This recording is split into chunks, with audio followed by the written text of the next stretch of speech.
Minutes rule அப்படின்னு சொல்லி ஒண்ணு இருக்கு. அது என்னன்னு நான் சொல்ல முதல். Make sure you follow me. நீங்க செய்யணும்னு நினைக்கிற நிறைய வொர்க் டெய்லியுமே பெண்டிங்ல போயிட்டு இருக்கா? அப்புறம் பார்த்துக்கலாம் அப்படின்னு சொல்லி தள்ளி வைக்கிற பழக்கம் இருக்கா? அப்படின்னு சொன்னா உங்களுக்கு தான் இந்த ரூல். இதோட கோர் ஐடியா என்னன்னா, ஏதாவது ஒரு வொர்க் 2 மினிட்ஸ்ல முடிஞ்சிரும்னா, அந்த வொர்க்க முதலாவதா செஞ்சு முடிச்சிருங்க. ஃபார் எக்ஸாம்பிள் மெசேஜ்க்கு ரிப்ளை பண்றது, மெயில் செக் பண்றது, டேபிள் கிளீன் பண்றது, நோட்ஸ் அரேஞ்ச் பண்றது அண்ட் நெக்ஸ்ட் டேக்கான டாஸ்க் லிஸ்ட்ட எழுதுறது. இந்த மாதிரியான சின்ன சின்ன டாஸ்க் தான் குவிஞ்சு ஸ்ட்ரெஸ்ஸ கூட்டும்.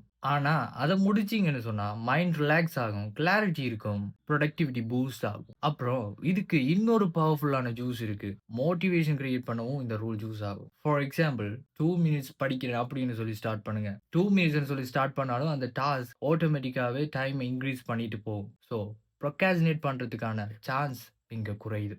பிகாஸ் இங்க எப்பவுமே ஸ்டார்ட்டிங் தான் ஹார்டஸ்ட் பார்ட். இந்த 2 மினிட்ஸ் ரூல் எப்படி வொர்க் ஆகும்னு சொன்னா, ப்ரோக்ராஸ்டினேஷன் பிரேக் ஆகும். ஸ்மால் வின்ஸ் கான்ஃபிடன்ஸ குடுக்கும். மொமெண்டம் கிரியேட் ஆகும். அண்ட் பிரெயின் இத ஈஸி டாஸ்க்ன்னு நினைச்சு அக்செப்ட் பண்ணி செய்ய ஆரம்பிக்கும். இத எப்படி அப்ளை பண்ணலாம்னா, நெக்ஸ்ட் டைம் ஏதாவது ஒரு சின்ன டாஸ்க்கா இருந்துச்சுன்னு சொன்னா, திங்க் பண்ணாம ஜஸ்ட் ஸ்டார்ட் பண்ணுங்க. ஏதாவது ஒரு பெரிய வேலையா இருந்துச்சுன்னு சொன்னா, அதோட 2 மினிட்ஸ் வெர்ஷன கிரியேட் பண்ணுங்க. அண்ட் கன்சிஸ்டன்ஸிய மெயின்டெயின் பண்ணுங்க. சக்சஸ்ன்றது பெரிய ஆக்ஷன்ஸ்ல இல்ல, ஸ்மால் கன்சிஸ்டன்ட் ஆக்ஷன்ஸ்ல தான் இருக்கு. ஸோ இன்னிலிருந்து think less, start small, finish fast. இந்த வீடியோ உங்களுக்கு பிடிச்சிருந்ததுன்னா லைக் பண்ணுங்க, ஃப்ரெண்ட்ஸ்க்குலாம் ஷேர் பண்ணுங்க. நம்ம பேஜ ஃபாலோ பண்ணுங்க. அப்புறம் see you.